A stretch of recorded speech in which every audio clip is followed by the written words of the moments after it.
Donc, poursuivre notre étude sur l'ordre et la discipline dans l'Église.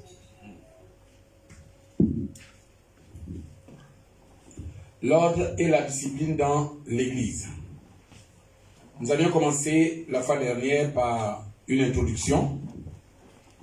Et dans cette introduction, nous avons parlé de l'ordre dans la création. Comment Dieu a créé le monde. Et Dieu crée le monde dans l'ordre. Le Seigneur fait les choses de manière ordonnée. Et donc, rien n'était fait au hasard.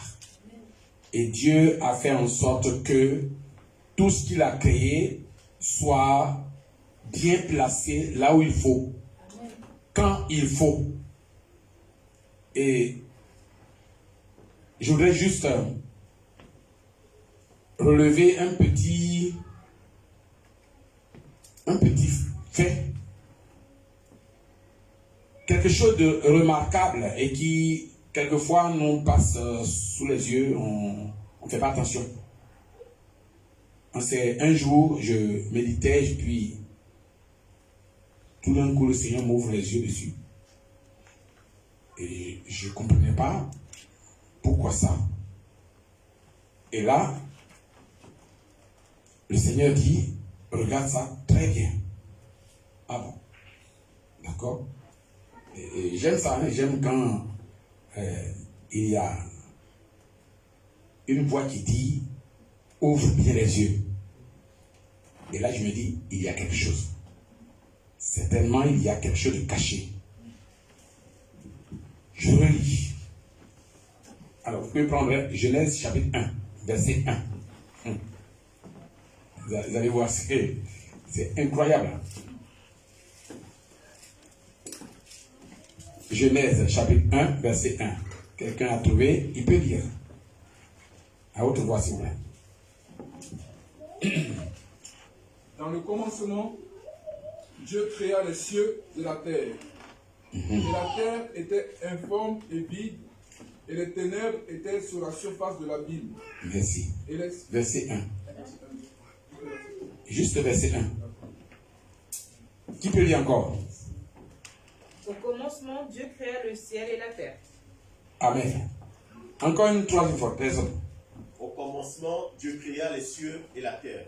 Amen. Amen. Amen. Alors, partout où vous avez lu, après au commencement, il y a quoi? Dieu. Il n'y a pas que Dieu. Non, il y a Dieu créa. Qu'est-ce qu'il y a là-bas? Une virgule. Il y a une virgule là-bas? Oui. Je sais pas aussi. Il y a une virgule?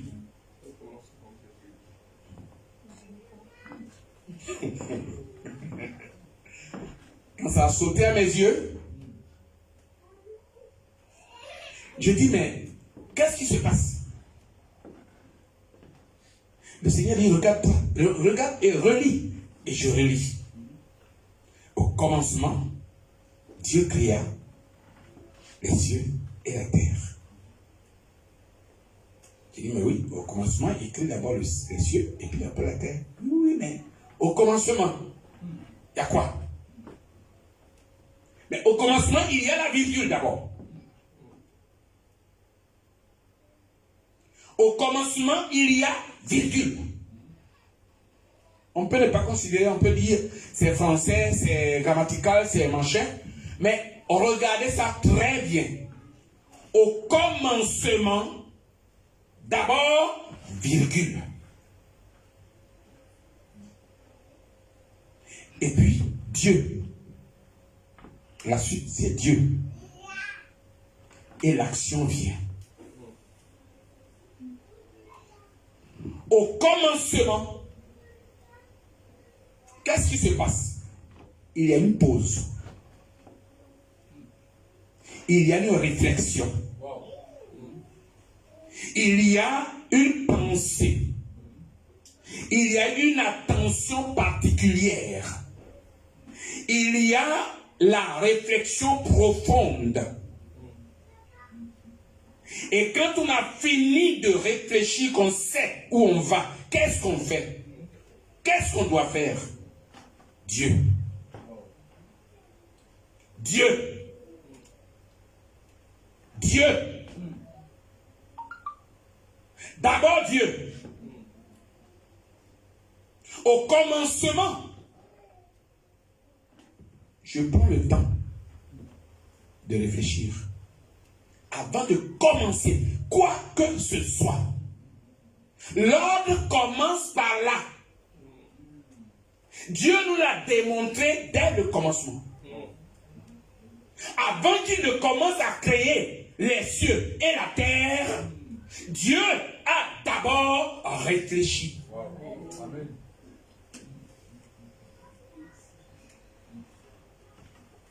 Au commencement, tu réfléchis. Mais quand tu réfléchis, avant de passer à l'action, Dieu. Dieu. Au commencement, je prends le temps de dire qu'est-ce que je veux faire. Qu'est-ce que je veux faire?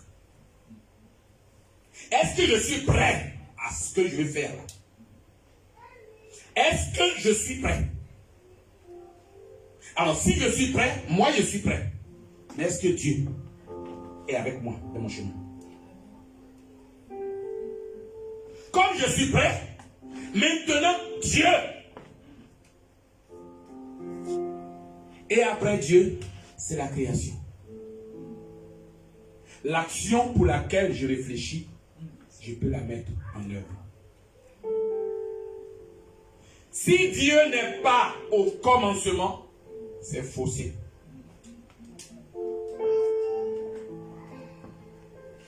L'ordre commence par là. Tu veux être ordonné. Tu veux que Dieu te conduise au commencement. Prends la pause. Au commencement, virgule. Au commencement, virgule. Virgule.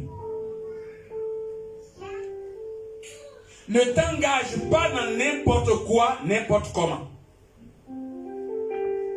Quand tu t'engages, tu as réfléchi. Et après avoir réfléchi, tu as consulté Dieu. Et quand tu as consulté Dieu, tu t'en vas. Tu t'en fous du reste.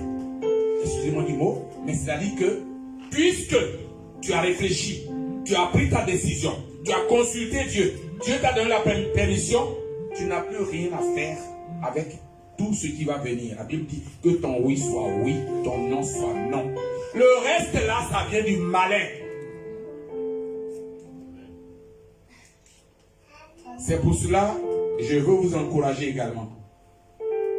Pour ceux qui se sont engagés dans le mariage, à partir du moment où vous avez dit oui, sachez que si il y a un nom qui vient dans votre tête, c'est diabolique. Amen. Pourquoi? Oui, le comportement de l'autre, ça ne va pas.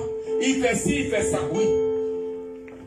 Ce qui va permettre à ce comportement de s'améliorer et d'être comme toi tu veux, c'est toi aussi ton comportement à toi. Amen. On n'est pas là-bas. Ça, c'est une autre fois. Je veux dire que l'ordre commence dès le commencement. L'ordre commence dès le commencement. Donc, nous avons vu l'introduction. Premièrement, le premier point que nous allons voir, c'est que l'ordre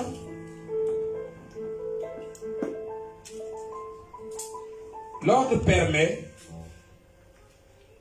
d'avoir une meilleure expérience. L'ordre permet d'avoir une meilleure expérience. On peut lire notre passage, 1 Corinthiens chapitre 14, verset 33, s'il vous plaît.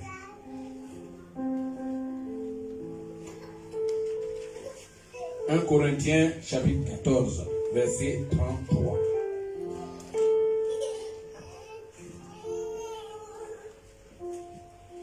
1 Corinthiens chapitre 14, verset 33. Car Dieu n'est pas un Dieu de désordre, mais de paix. Alléluia. On le relit encore, s'il vous plaît. Car Dieu n'est pas un Dieu de désordre, mais de paix. Amen. Car Dieu n'est pas un Dieu de désordre, mais de paix. Dieu n'est pas un Dieu de désordre, mais de paix.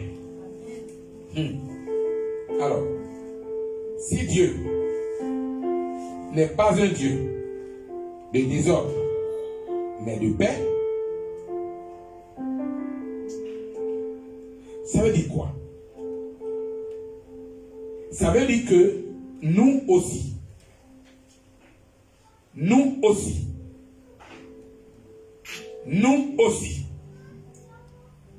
ne devons pas être des enfants de désordre. Ça veut dire que nous aussi ne devons pas être des enfants de désordre. Nous devons être des enfants d'ordre. Dieu n'est pas un Dieu de désordre, mais de paix. Et donc, nous devons être des enfants ordonnés à la gloire de notre Père. Alors, je voudrais donc dire ceci. Le premier point, c'est que l'ordre nous permet d'avoir une meilleure expérience. Nous allons lire dans Exode, chapitre 18, verset 21.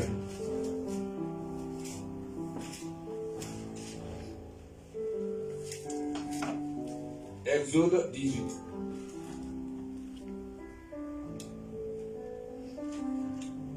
Verset 21.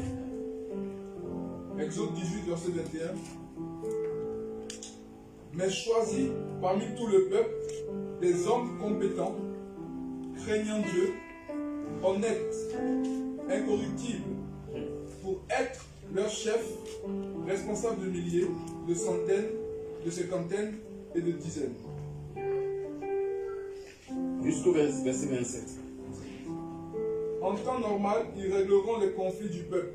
Ils te soumettront les affaires difficiles, mais ils décideront eux-mêmes des questions ordinaires. Ils rendront ainsi ta tâche plus facile et partageront ton fardeau. Si tu fais cela, et Dieu te conduit ainsi, tu pourras endurer et tout ce peuple atteindra sa destination en paix. Moïse écouta le conseil de son beau-père et fit tout ce qu'il avait dit. Il choisit des hommes compétents dans tout Israël et les plaça à la tête du peuple, responsables de milliers, de centaines, de cinquantaines et de dizaines.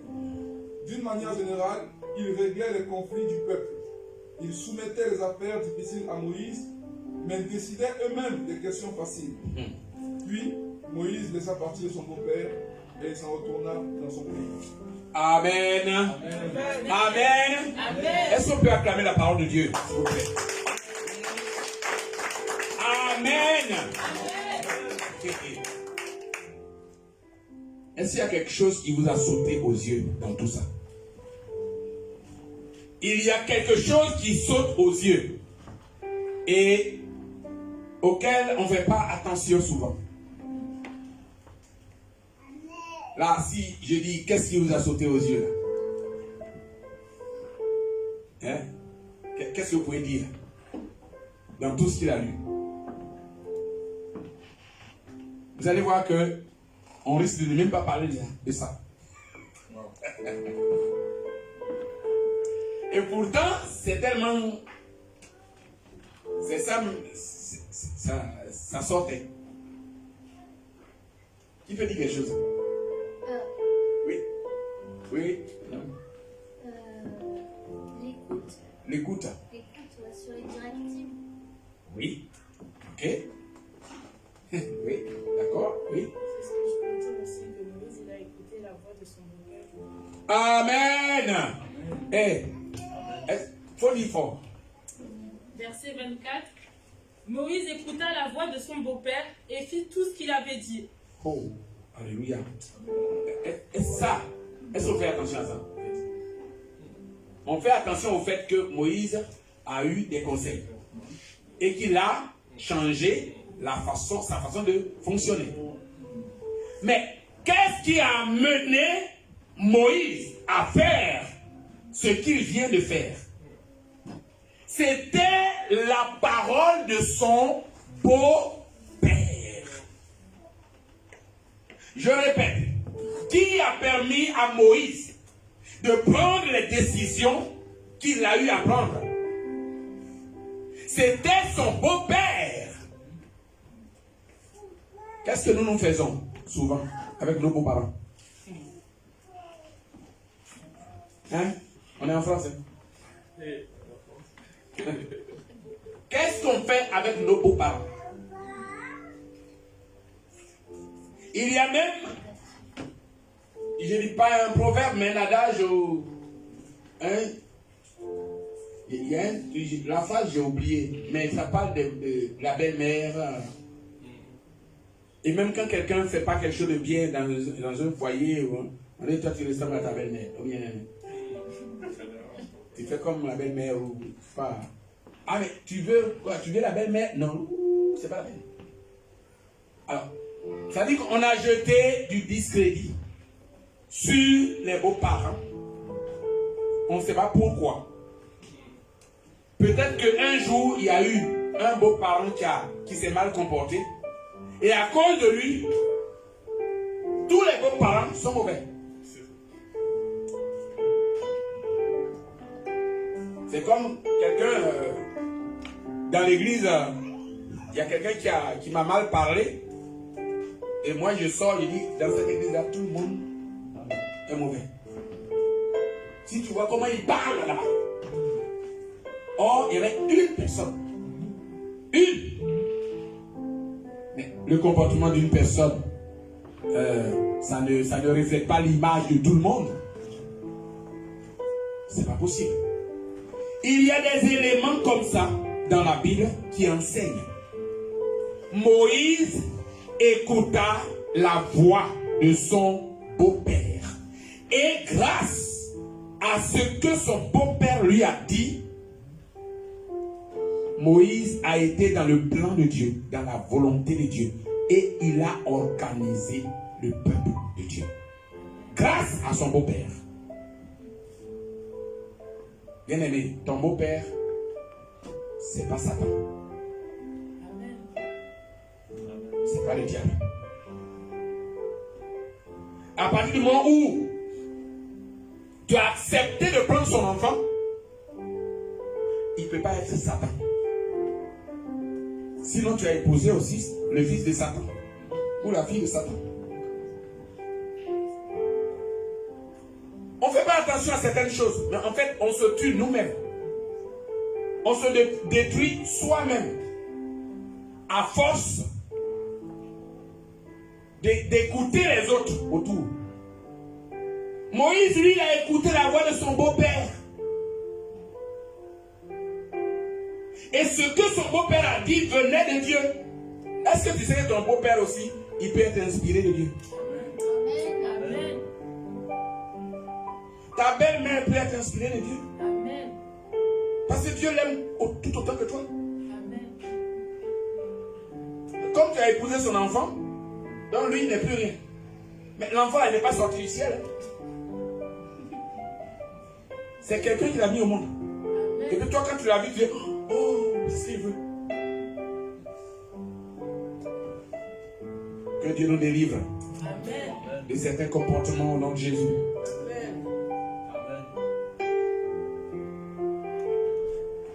Je disais que l'ordre nous permet d'avoir une bonne expérience.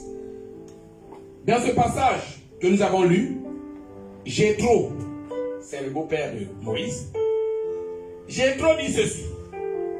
Moïse, si tu continues de cette façon-là, tu vas mourir très vite. Si tu continues de la façon dont tu as commencé, là, tu vas mourir très vite. Donc, Moïse, s'il te plaît, voilà ce que je te conseille.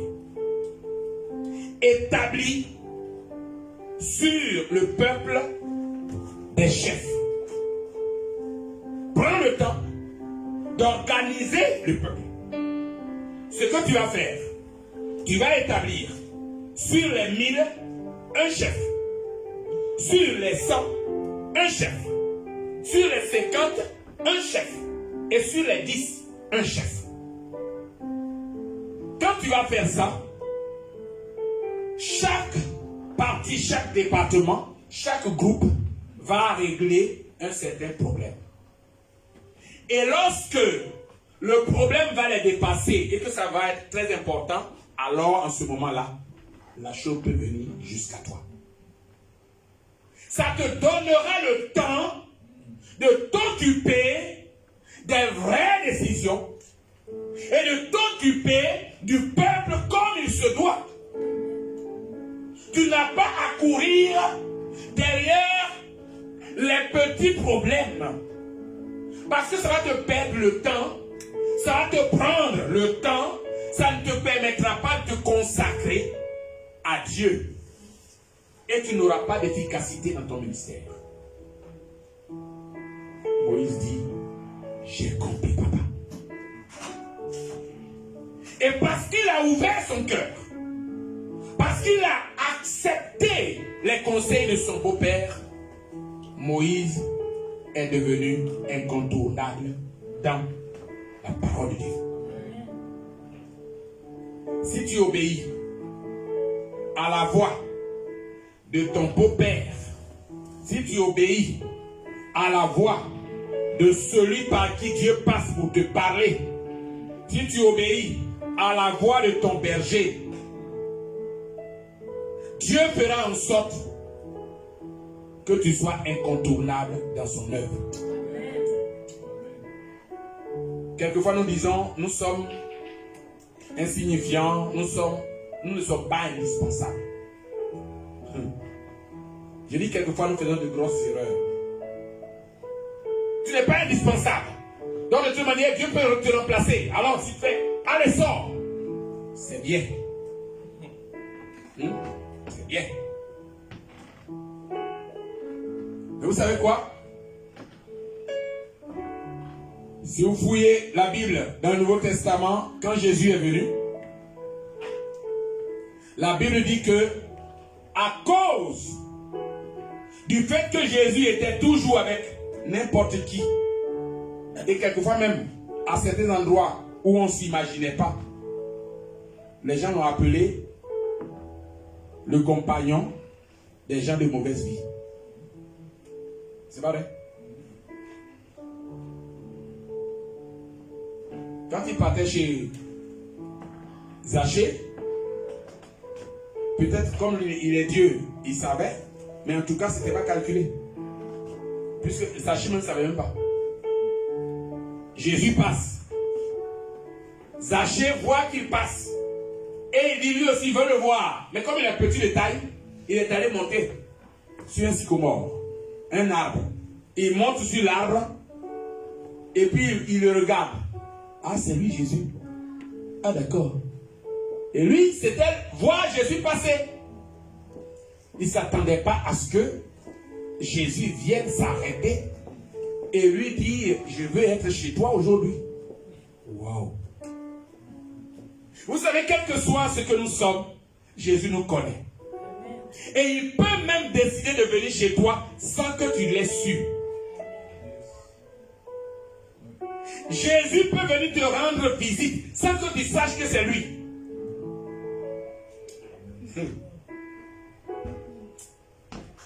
Jésus rend visite à tout le monde. Même le collecteur d'impôts, le plus indésirable, Jésus va lui rendre visite. En plus, il dit, je vais demeurer Est-ce que Jésus a dormi chez lui? Il n'a pas dormi chez lui. Mais il a dit, je vais demeurer chez toi. Est-ce que vous avez réfléchi à cela? Jésus n'a pas dormi chez lui. Mais il dit, je vais demeurer chez toi.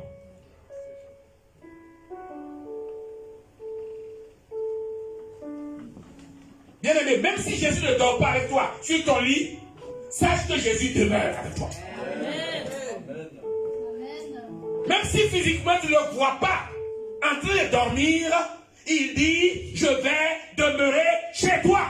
Amen. Et il vient demeurer chez toi. Amen. Jésus demeure dans notre cœur. Amen. Ce jour-là, quand il dit, je vais demeurer chez toi, il ne comprenait pas. Il dit, mais qu'est-ce qui m'arrive? Il dit, descends. Zachée descend.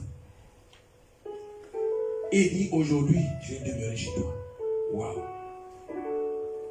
Et il va avec Jésus. La Bible dit qu'il lui a donné à manger. Il a donné à manger à tous ceux qui étaient venus avec Jésus. Vous imaginez le nombre de personnes qui passaient, qui étaient avec Jésus? Le nombre de personnes qui étaient censées manger avec lui dans la maison de Zachée. La maison de Zachée était comment? Moi, je réfléchis toujours à ça. Il n'a pas prévu que quelqu'un viendrait chez lui. Donc, il n'était pas prêt pour recevoir quelqu'un. En plus, une personne de cette taille, de cette importance, et il arrive à recevoir Jésus. Il le reçoit dignement et avec ceux qui l'ont accompagné. Pourquoi Zachée est monté sur le sycomore? C'est parce qu'il y avait trop de monde. Ou bien, il n'est pas monté parce qu'il avait envie de monter à l'arbre. Il est monté parce qu'il ne voyait pas. Pourquoi il ne voyait pas? Parce qu'il y avait du monde. Et il arrive à recevoir ce monde chez lui. Mais chez lui, c'est comment?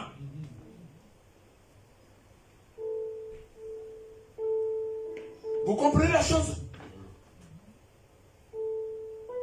Mais Zachée devait avoir un espace peut-être même plus grand que derrière l'église là. Comment il a pu recevoir tout ce monde chez lui? Mais il avait de l'argent quand même. Ce n'était pas prévu.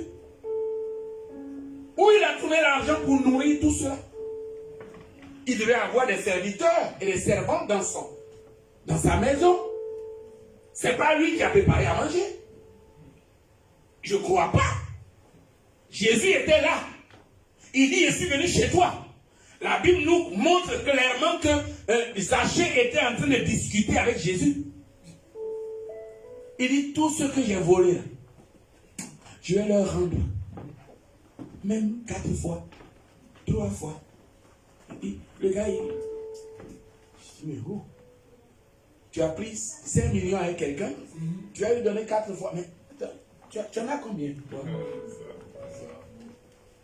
Et il y a combien de personnes à qui il a pris de l'argent?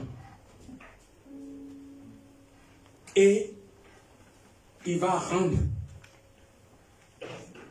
4 fois. Je dis, mais Zachée n'était pas de notre rang. Hein? Très sincèrement, les Zachée, c'était pas n'importe qui. C'était pas n'importe qui. Zachée a pu prendre soin du Seigneur Jésus. Cela veut dire quoi? Zachée était un homme organisé. Zachée était un homme discipliné. Même s'il était voleur, il était très discipliné. Il était très organisé. C'est pour cela qu'il a pu s'occuper de Jésus et de sa suite. Sans qu'il y ait de problème.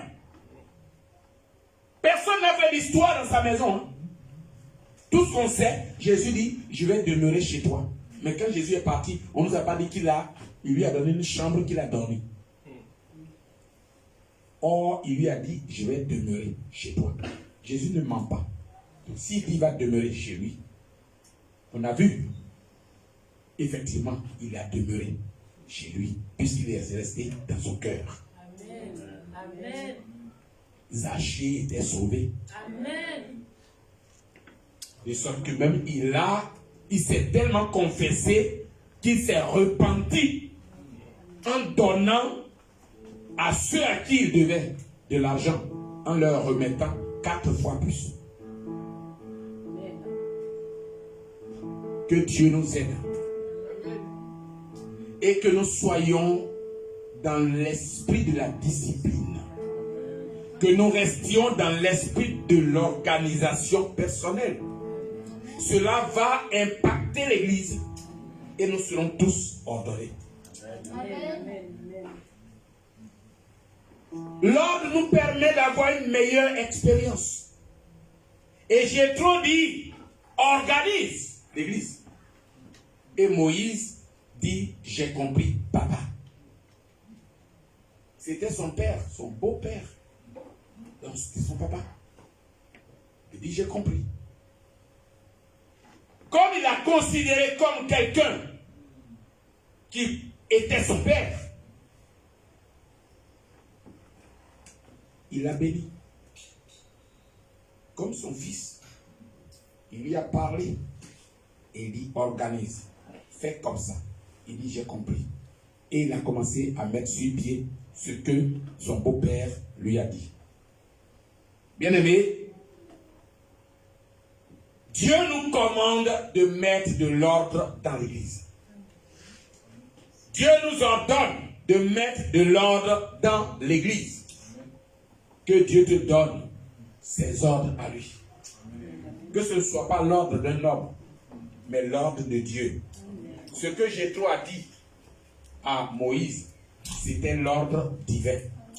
C'était Dieu qui lui avait parlé. Et comme Dieu lui avait parlé, alors le cœur de Moïse était ouvert. Quand Dieu parle à travers quelqu'un, ton cœur s'ouvre. La paix vient dans ton cœur. Si quelqu'un te parle et que tu as la paix dans ton cœur, sache que c'est le Saint-Esprit qui te parle. C'est un secret. Quand quelqu'un te parle et que tu as des troubles, tu as des doutes, sache que ça ne vient pas de Dieu. Parce que le Dieu que nous adorons est un Dieu d'ordre et de paix. Amen. Dieu d'ordre et de paix. Dieu n'est pas un Dieu de désordre, mais il est un Dieu de paix. Et si Dieu te parle, tu auras la paix dans ton cœur. Tu auras la paix dans ton âme. Tu n'auras pas de trouble dans ton âme. Quand tu commences à avoir des troubles, sache que Dieu n'est pas là.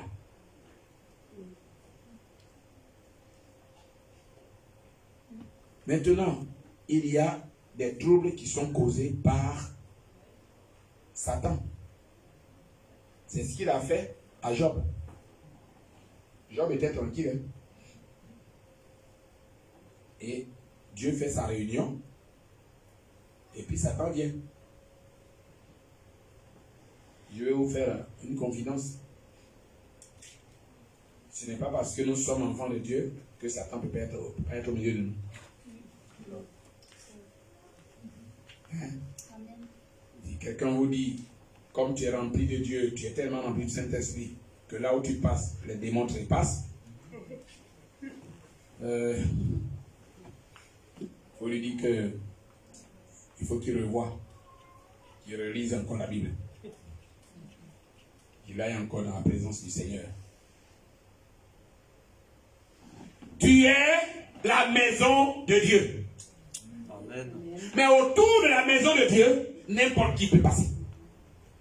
Je répète. Tu es la maison de Dieu. Tu t'appelles temple du Saint-Esprit. Mais autour de toi, n'importe qui peut passer. Qu'est-ce qu'on nous dit? On peut permettre aux oiseaux de passer sur notre tête. Ils peuvent voler. C'est pas vrai? Les oiseaux volent. Mais on peut les empêcher de s'asseoir sur notre tête. Ou de faire leur nid. Voilà ce que nous sommes. La Bible dit que le diable, qu'est-ce qu'il fait? Il rôde. Il rôde. Mais il rôde, il peut rôder autour de toi. Est-ce que c'est un problème? Il rôde. Dieu lui-même, l'Éternel, le Créateur, en train de faire la réunion, une réunion familiale, professionnelle même. Satan vient. Il est à côté. Toi, tu as quoi pour effrayer Satan? Le grand créateur lui-même, il est là. Satan vient à côté de lui. Et toi, tu dis, je suis rempli du Saint-Esprit, de Satan ne peut rien me faire. Il ne peut pas venir à côté de moi. Non, non. Arrêtons un peu. À un moment donné, il faut réfléchir, il faut être assez humble pour dire, je suis un homme, mais Dieu est avec moi. Le Seigneur s'appelle Emmanuel, Dieu avec nous. Donc, il ne nous a jamais abandonnés, il sera toujours avec nous. Ça, c'est clair. Il dit, je demeure avec toi, je demeure chez toi aujourd'hui. Il est allé et il a demeuré effectivement chez Zachée.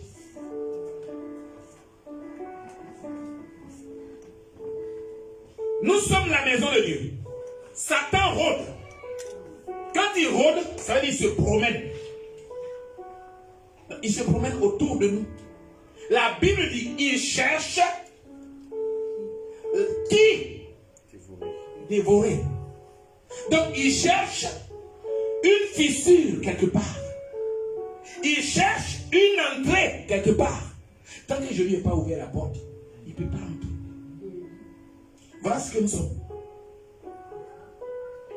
Tant que tu n'as pas ouvert ta porte, Satan ne peut pas entrer chez toi. Il va toujours demander la permission. Parce que ce n'est pas n'importe qui. Tu es enfant de Dieu. Tu es le temple du Saint-Esprit. Donc pour venir chez toi, il faut qu'il demande la permission. C'est ça la réalité. Satan ne peut rien contre nous. Pourquoi? Parce que nous sommes couverts par le sang de l'agneau. Nous sommes gardés par les anges. Mais il passe à côté. Il a le droit. Là où on est, nous sommes dans le temple ici. Les gens, est-ce qu'ils passent pas? Ils passent à côté. Il y a plein de gens qui passent. Ouais, je vois les voitures qui passent. Est-ce que quelqu'un nous gêne? Non. Est-ce que nous les gêne? Non, on est chez nous. Ils sont chez eux. Mais celui qui va venir, qui va entrer ici, il saura qui nous sommes. Amen. Il saura que nous sommes des chrétiens. Il saura que nous appartenons à un Dieu. Il saura qu'ici, on adore le roi des rois. Il saura qu'il y a des enfants de Dieu ici. Des fils et des filles du roi.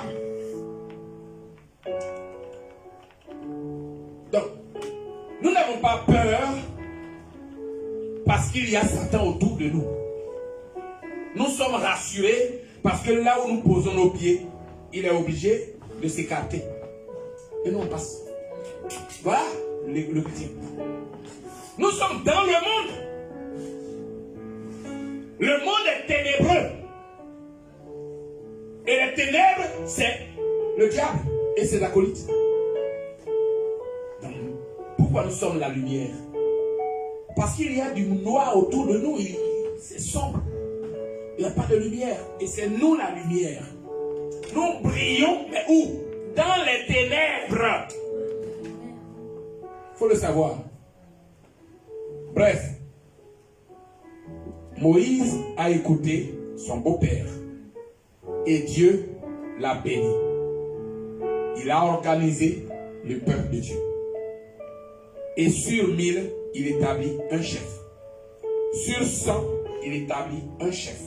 Sur 50, il établit un chef. Sur 10, il établit un chef. Et puis, les chefs rendent compte à Moïse. Du coup, Moïse ne règle plus les petits problèmes. Et il avait le temps de se consacrer et se concentrer sur les problèmes principaux, les problèmes difficiles du peuple d'Israël. C'est comme ça que finalement Israël a pu s'organiser, et comme ils étaient bien organisés, ils ont pu aller tranquillement à Canaan. Que le Seigneur nous donne vraiment cet esprit de sagesse d'en haut pour que nous puissions nous organiser pour la gloire de son nom. Amen. Amen. Donc, si tu ne veux pas te créer des problèmes, il faut accepter l'ordre et la discipline. Amen. Parce que quand il n'y a pas d'ordre, il y a ce qu'on appelle les crises et les troubles qui arrivent. Comme je le disais la fois dernière, la plupart des crises qui sont dans notre monde sont causées par le manque d'ordre et de discipline.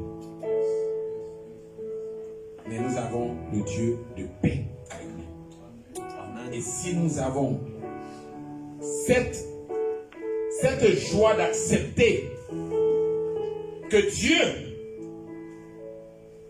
nous discipline lui-même, alors nous allons voir que la paix va résider dans notre cœur.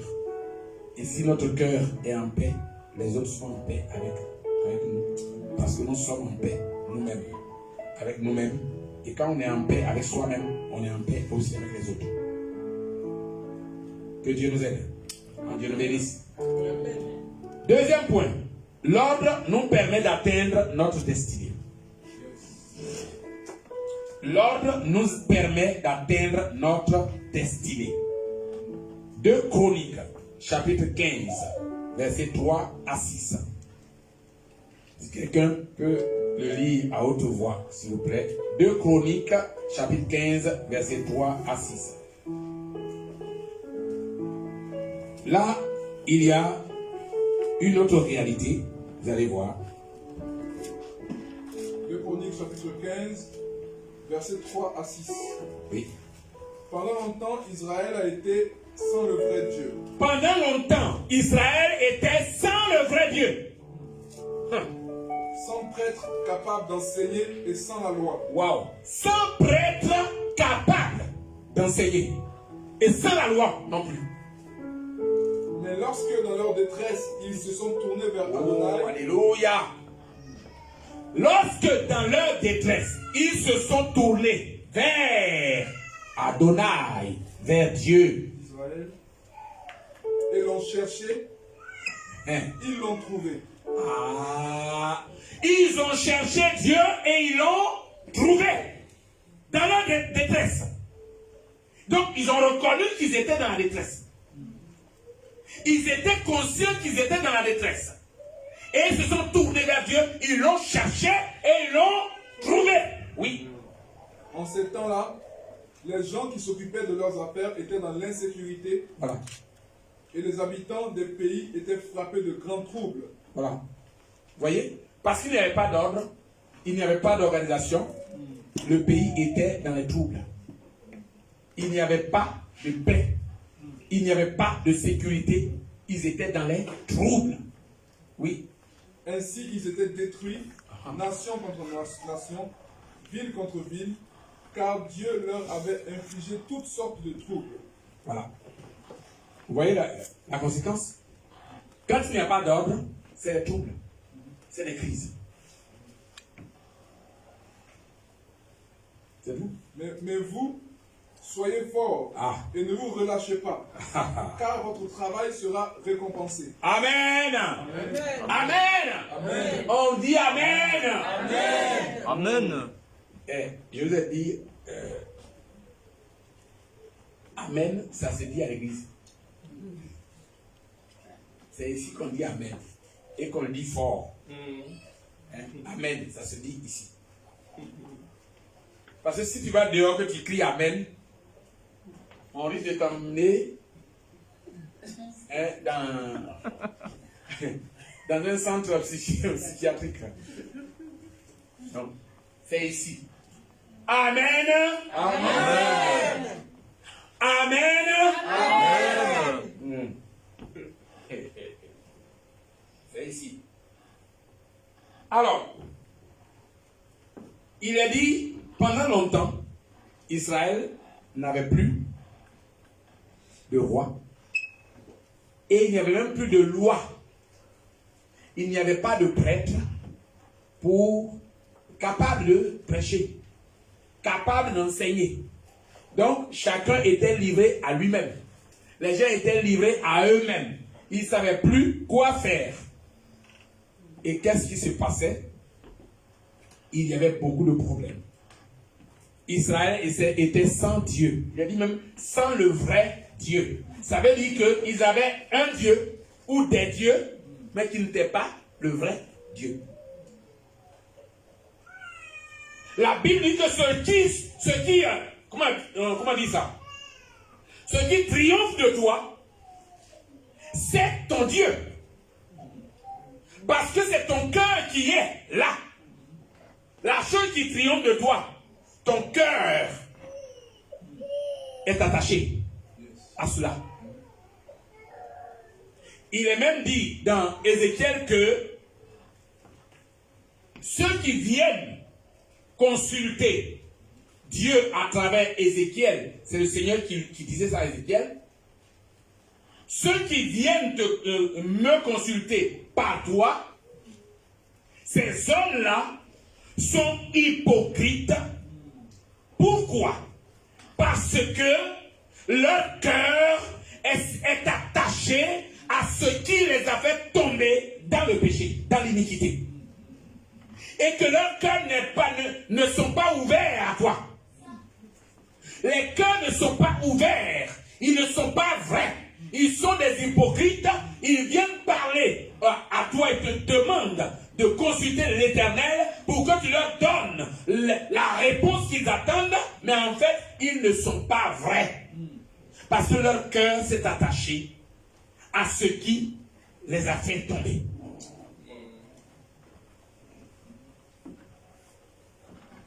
C'est ce matin que le Seigneur nous délivre de tout ce qui peut nous faire tomber. Amen. Et si quelque chose nous a fait tomber, que Dieu nous libère de cette chose. Amen. Parce qu'avec Dieu, on peut toujours repartir à zéro. Amen. Avec Dieu, on peut toujours recommencer. Seulement, il ne faut pas venir en retard. Quand c'est en retard, c'est trop tard. C'est-à-dire que on peut toujours recommencer. Mais si tu n'as pas recommencé dans le temps et que tu es obligé de passer par la mort, c'est trop tard. N'attendons pas qu'il soit trop tard avant de reprendre. Parce que ce n'est pas facile. Ce n'est facile pour personne. La vie chrétienne, elle est compliquée. Il faut du courage. C'est pour ça que le Seigneur dit à Josué, fortifie-toi et prends courage. Et quand Dieu dit fortifie-toi et prends courage, ça veut dire que tu es capable de prendre le courage. Amen. Et si tu peux prendre le courage, c'est que Dieu a mis le courage là, en toi. Il est là avec toi. Amen. Prends-le. S'il dit prends-le, ça veut dire que le Seigneur te dit, fais ta part. Fais ta part. Ta part, c'est prendre le courage. Bon, désormais je me lève. Ok, c'est bon. Seigneur, je reviens. Et il dit, ah, tu es revenu? Bon, moi aussi. Qu'est-ce que tu veux? Tiens. Parce que tu as fait ta part, il fait sa part à lui. Amen. Il dit à mon ami Bartimée, j'aime ça, cet exemple-là. Il dit, que veux-tu que je te fasse? Comment ça? Tu vois bien, Jésus, que je suis aveugle. Je n'ai pas besoin de te le dire. C'est quelque chose. Que veux-tu que je te fasse? Mais lui, il voulait sa santé. Il voulait sa guérison. Alors qu'est-ce qu'il dit? Il dit, Jésus, je sais que tu sais tout ça. Hein? Je sais que tu me vois. Tu sais très bien que je suis aveugle. Mais je te dis, je veux voir clair. Je veux voir. Amen. Je veux voir moi aussi. C'est incroyable. Bien bon. Donc, tu veux voir, hein? Il dit, mais oui, je veux voir. D'accord. Mais alors, comme tu as décidé de voir, mais qu'il te soit fait selon ta foi. Comme ça. Qu'il te soit fait selon ta foi. Merci. Et puis, terminé. Il a vu. Il dit, je vois. Ah, je vois. Mais oui! Il a fait sa part et Jésus a fait sa part. Amen. Comme tu as fait, mais qu'il te soit fait selon ta foi. Vous n'avez pas remarqué quelque chose là? Quand Zachée, non, quand Bartimée a fait sa part, qu'est-ce qui s'est passé? Vous allez comprendre que la discipline amène vraiment la gloire de Dieu sur la vie de l'homme. La discipline nous permet d'atteindre notre destinée. Il dit, je veux voir, je veux recouvrer la vue. Le Seigneur dit, qu'il te soit fait selon ta foi. Vous n'avez pas remarqué? Jésus n'a pas dit, bon, ok. Allez, sois guéri. Allez, cécité, sors au nom de Jésus. Il n'a pas fait ça. Que je recouvre la vue. Jésus dit, qu'il te soit fait.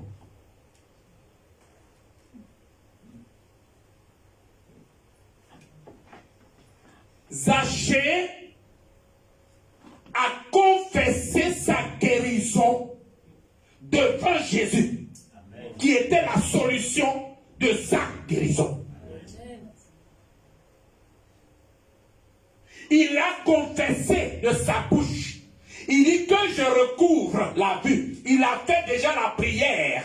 Jésus n'avait plus à prier. Il n'avait qu'à ordonner et la chose arrive. Amen.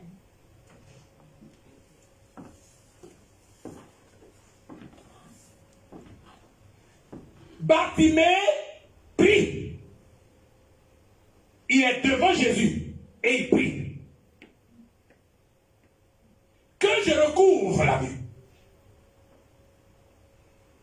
Il a prié.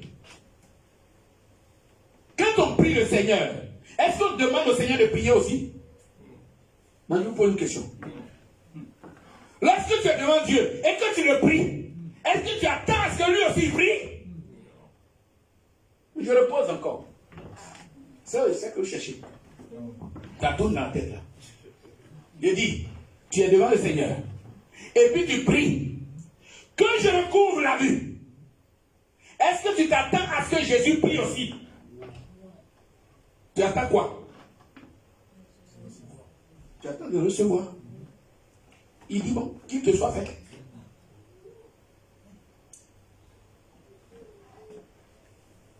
Ou bien, est-ce que vous prenez le truc? Que je recouvre, il lui demande, que veux-tu que je te fasse? Que je recouvre la vue. Il dit, bon, qu'il te soit fait selon ta foi. Donc, comme tu as demandé, moi je te donne. Ce que tu demandes, tu reçois. Quand tu demandes, Dieu te donne. Si tu lui demandes, il te donne. Si tu lui demandes, il pourvoit. Jésus pourvoit aux besoins de ses enfants. C'est ce qui s'est passé. Il y a des principes dans la Bible. Il y a des principes avec Dieu. Demande. Demande. Demande. Ne ferme pas la bouche. Ouvre la bouche. Demande. Demande. Dis à Dieu, qu'est-ce que tu veux? Dis-lui, qu'est-ce que tu veux? Si tu ne parles pas, tu ne reçois pas. Si tu ne parles pas, tu ne reçois pas. Demande, qu'est-ce que tu veux? Zachée dit, Bartimée dit, que je recouvre la vue. Il dit, bon, recouvre la vue. C'est ce que tu attends? Oui, bon, prends. Au nom de Jésus, que tout ce que tu demandes, que tu puisses le recevoir. Amen. Ce que tu demandes, que Dieu te le donne. Amen. Ce que tu demandes, que Dieu te le donne. Amen. Ce que ta bouche a prononcé, que cela s'accomplisse dans le nom de Jésus. Amen. Ce que ta bouche prononce, que Dieu l'accomplisse pour toi au nom de Jésus. Amen. Que je recouvre la vue, mais qu'il te soit fait. Selon ta foi. Ta foi s'est exprimée. Que ta foi s'exprime. Et si ta foi s'exprime, Dieu répond favorablement. Que Dieu nous bénisse. Amen. Donc, il est dit qu'il n'y avait pas de paix pour ceux qui entraient et sortaient. Parce qu'il n'y avait pas d'ordre. Il n'y avait pas d'ordre. Dans 2 Chroniques 15, là qu'on a lu, tout était désordonné. Puisqu'il n'y avait même plus de prêtres capables d'enseigner. Donc, les enfants d'Israël n'avaient même pas l'enseignement qu'il fallait. Ils étaient tous déphasés. Ils étaient désordonnés. Et vous savez, de cette façon-là, quand on est désordonné, on ouvre la porte au diable. Alors que la Bible dit que le diable rôde. Il rôde. Et quand il rôde, il ne peut pas toucher n'importe qui. Il rôde, il se promène autour de tout le monde. Mais si ta porte est fermée, il ne peut pas rentrer chez toi. N'ouvre pas la porte par un péché quelconque. Demande à Dieu de t'aider à demeurer dans la sanctification. Demande à Dieu de t'aider à demeurer dans la crainte de son nom. Et le diable n'entrera pas chez toi. Il se promènera dans ta cour. Il viendra même dans ta cour. Mais il ne pourra rien toucher. Parce que tout ce qui t'appartient est couvert par le sang de l'agneau. Reconnaissons donc la place de l'ordre dans notre vie et dans l'Église. Et engageons-nous à instaurer l'ordre et la discipline dans tout ce que nous faisons. Et on va terminer dans... Troisièmement, je crois que j'avais posé ça un peu la fois dernière, c'est que l'ordre nous assure une fondation solide. L'ordre nous assure une fondation solide. Je disais qu'on ne rénove pas une fondation. J'avais parlé de ça ici. Si donc le fondateur ne prend pas soin de mettre de l'ordre dans sa fondation, dès le départ, c'est déjà foutu. C'est déjà foutu. Il faut former maintenant. Non, il faut même fermer maintenant même les portes. Parce que c'est déjà foutu. Si la fondation n'a pas eu de base solide et que ça a été mal fait, croyez-moi, tôt ou tard, ça va s'écrouler. Le bâtiment va s'écrouler. Donc il vaut mieux tout détruire et refaire. Parce que si tu veux refaire la fondation en gardant la structure au-dessus, c'est du gâchis. Tu vas bricoler. Et le bricolage, ça ne dure pas. Le bricolage, c'est pour un temps. Donc, il faut détruire et tout refaire. Rien ne pourra fonctionner sans l'ordre. Rien ne peut fonctionner correctement sans une fondation solide. Et pour avoir une fondation solide, ça commence par accepter d'être enseigné. Il faut déjà accepter d'être enseigné. Il faut accepter de suivre les enseignements. Il faut accepter de marcher selon les enseignements de ton église. Pourquoi? Parce que ton église a une vision. Et la vision, c'est d'aller dans le même sens que la personne qui est devant, qui porte la vision. Et ce n'est pas parce que tu vas dans le même sens que tu ne peux pas faire, toi, ce que Dieu t'inspire. Justement, tout converge vers la même chose. Il suffit de s'organiser. Il suffit de mettre de l'ordre et de la discipline. Vous allez comprendre que tout ce que vous faites, ça va dans la même direction. C'est ce que le Seigneur demande. Quand il dit, sur 1000, mets un chef. Ce 1000-là, il a sa direction. Il a même sa vision. Mais sur ce 1000-là, mets un chef.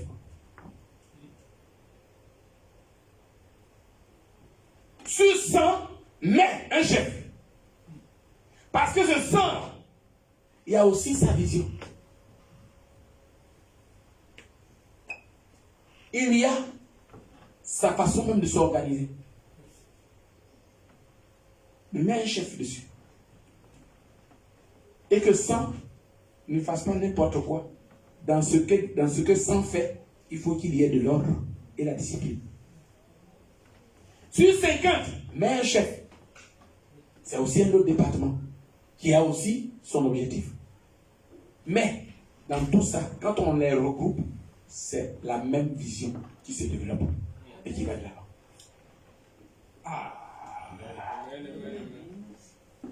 Qu'est-ce que le Seigneur a démontré dans Ézéchiel, où il a parlé de 4 têtes? L'image d'une personne à 4 têtes. Un monstre même. Et nous, quand on parle de monstre, on dit c'est diabolique. Le Seigneur lui-même, il dit, la créature dont il a parlé, cette créature est de Dieu. Une tête d'homme, tête de lion, hein? Il y a tête de quoi encore? Aigle. Et l'autre tête, c'est bœuf. Et puis, ils ont... Mon Dieu. C'est les 4 faces différentes. Et il dit que chaque face va dans sa direction. Non, je ne sais pas si vous pouvez imaginer ça, mais je n'arrive pas. Chaque face, voilà. Une face, deuxième, troisième, quatrième. Chaque face va dans sa direction. Mais elles vont ensemble. Expliquez-moi ça.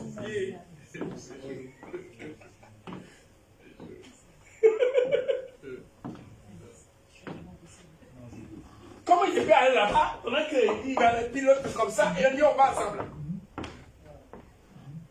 Si ce n'est pas Dieu, qui peut faire ça? Et vous pensez que celui qui a créé ce monde n'est pas capable de faire ça? S'il est capable de faire marcher 4 têtes à la fois, dans 4 directions à la fois, ce n'est pas ton problème qui peut pas régler. Parce que si toi tu arrives à résoudre cette équation de 4 directions là, c'est que vraiment, c'est que tu as atteint le niveau de Dieu.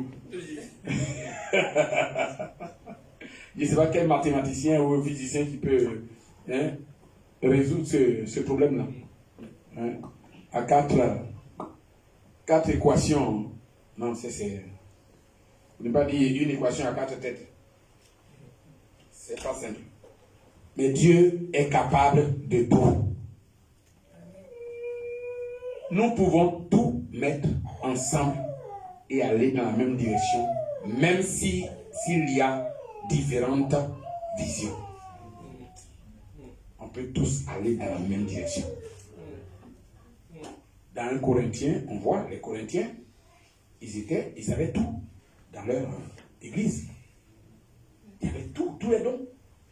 Et ils vivaient. Ils vivaient.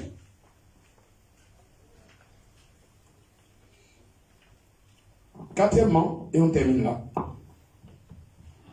tout doit être planifié.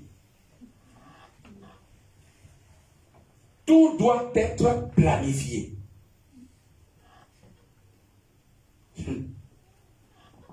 Tout doit être planifié. Bien-aimé, dans une église, on doit savoir qui fait l'accueil. On doit savoir qui conduit la réunion. On doit savoir qui fait la Sainte Seine. On doit savoir qui s'occupe des nouvelles âmes. On doit savoir qui s'occupe des visites. On doit savoir qui prie pour les malades. On doit savoir qui prêche aujourd'hui. On doit savoir qui s'occupe du social. On doit savoir qui s'occupe de l'intercession. On doit savoir qui s'occupe de l'organisation. On doit savoir qui s'occupe des offrandes et des dîmes. On doit savoir qui gère les finances et les comptes de l'église. On doit savoir qui fait la louange, qui s'occupe de la louange et l'adoration. On doit savoir qui nettoie le temple, la maison de Dieu. Oh! Tout doit être planifié. Tout doit être organisé. Tout doit être mis en ordre pour la gloire de Dieu. Parce que notre Dieu est un Dieu d'ordre et de paix. Et si tout est planifié, que tout est organisé, croyez-moi, on peut venir tranquille. On peut venir tranquille dans la maison de Dieu. Et on sait que tout va se dérouler tranquillement. La paix sera au milieu de nous. Pourquoi? Parce que chacun fera son boulot. Et quand chacun est à sa place, Dieu est à sa place. Je répète, quand chacun est à sa place, Dieu est à sa place. Parce qu'il fait pour lui. Tu fais ta part, Dieu fait sa part. Lui ne ment pas, Dieu ne triche pas. C'est pour cela que c'est très important de mettre de l'ordre dans la maison de Dieu. Il est important de mettre de l'ordre dans la maison de Dieu. Et pas seulement, mais aussi dans notre vie personnelle, nous devons mettre de l'ordre. Quand est-ce que je peux prier? Quand est-ce que je peux m'occuper de ma famille? Quand est-ce que je peux rendre visite à mes beaux-parents? Quand est-ce que je peux inviter quelqu'un chez moi? Quand est-ce que je vais au travail? Quand est-ce que je dois méditer la parole de Dieu? Quand est-ce que je dois appeler mon frère ou ma soeur? Quand? À quel moment? Et comment je le fais?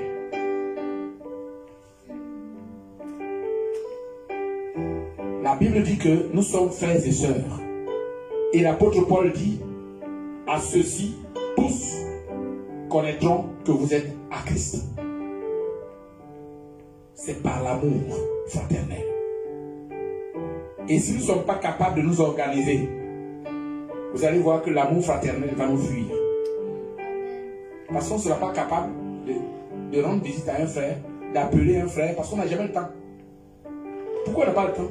Mais parce qu'on consacre tout son temps à quelque chose, à juste une seule chose. Et les autres n'existent plus. Et on dit, ah mais vraiment, ça fait longtemps que tu ne vois pas. Moi je suis trop occupé au fait. Qu'est-ce que tu fais? Ah, c'est mon boulot là, tout le temps, franchement.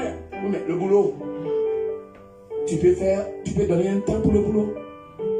Mais il y a un temps aussi pour ta famille. Amen. Un temps pour ta famille. Amen. Dieu nous enseigne que la famille est très importante. Et nous disons à la famille, comme Jésus a dit, qui sont ma mère, mes frères et mes sœurs? C'est ceux qui écoutent et qui mettent la parole de Dieu en pratique. Donc, mes frères et sœurs dans la chair, tant qu'ils ne connaissent pas le Seigneur, ils sont rien. C'est archi faux. Amen. C'est du mensonge. C'est de la tromperie. Jamais Dieu n'a dit ça.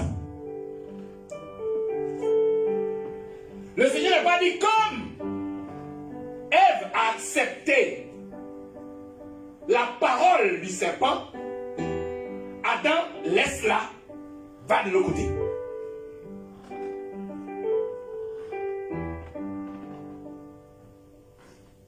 Croyez-moi que, vous pouvez le lire, tout est dans Genèse, vous pouvez lire. Le jour où le serpent parlait à Ève, lisez très bien, vous verrez que Adam était à côté. Avant moi, je croyais qu'elle était seule. Et que c'est après qu'elle est partie voir Adam et elle lui a parlé. Mais au fait, il a dit Adam était à côté d'elle. C'est écrit, noir sur blanc. Et le jour où j'ai lu ça, il y a eu une personne qui n'avait jamais lu ça.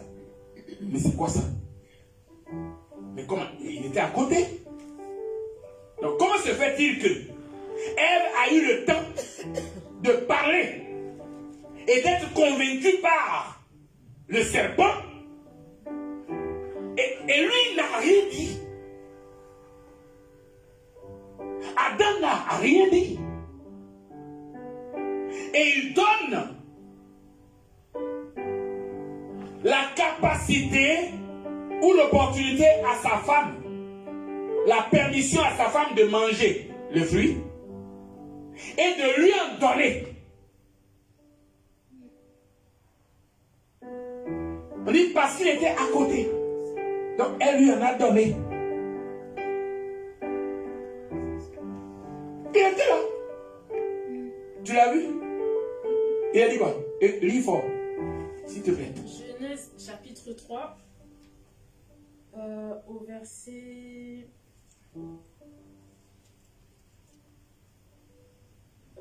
6.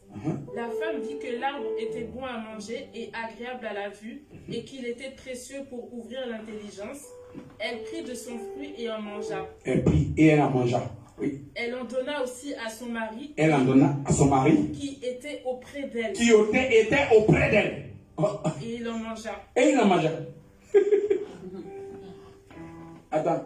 Quand on ne fait pas attention, hein, on pense que Adam était loin et qu'elle était toute seule. Et puis quand elle a fini, elle est allée maintenant voir son mari. Mais non, elle lui en a donné parce qu'il était auprès d'elle. Adam était là.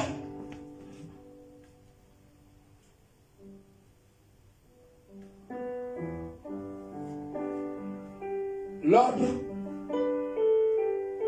c'est bon. La famille, c'est très bon. Pourquoi quand Dieu a créé l'homme, il a regardé tout ça et lui dit, c'est très bon. Parce que Dieu a vu, il a dit d'ailleurs, descendez, créons, faisons l'homme à notre image, selon notre ressemblance. Et quand il a fini l'homme, il dit, Dieu vit que cela était très bon. Parce que Dieu s'est retrouvé maintenant dans sa famille. Bien-aimé, la famille, c'est très important. C'est pour cela que la famille de Dieu est très importante. Amen. Amen. Ne négligez pas vos familles. Si quelqu'un vous dit qu'à cause de Christ, la famille n'existe plus, dites-lui, tu mens. Amen. Parce que Dieu nous a créés pour être ensemble. C'est l'exemple qu'il a donné en nous mettant dans une famille. Et on prend soin de nous jusqu'à ce que nous grandissions. C'est la même chose qui est dans l'église. On prend soin de chacun de nous pour que nous puissions grandir avec le Seigneur. C'est comme ça. Que Dieu nous ouvre les yeux. Amen. Et que nous sachions que l'ordre et la discipline, c'est ce que le Seigneur veut pour son église. Parce que si nous sommes ordonnés, si nous mettons de l'ordre dans tout ce que nous faisons, nous allons voir l'œuvre de Dieu grandir et nous allons dire, Seigneur, vraiment, tu es merveilleux. Les apôtres, dans Acte 6, quand ils ont mis l'ordre dans l'église, la Bible dit que chaque jour, Dieu ajoutait des hommes qui étaient sauvés dans l'église. Rien qu'avec l'ordre. C'est Dieu lui-même qui ajoute. Parce que vous êtes ordonnés. Que le Seigneur fasse de cette église une église ordonnée, une église organisée, une église disciplinée. Et Dieu va ajouter lui-même. Il va ajouter lui-même.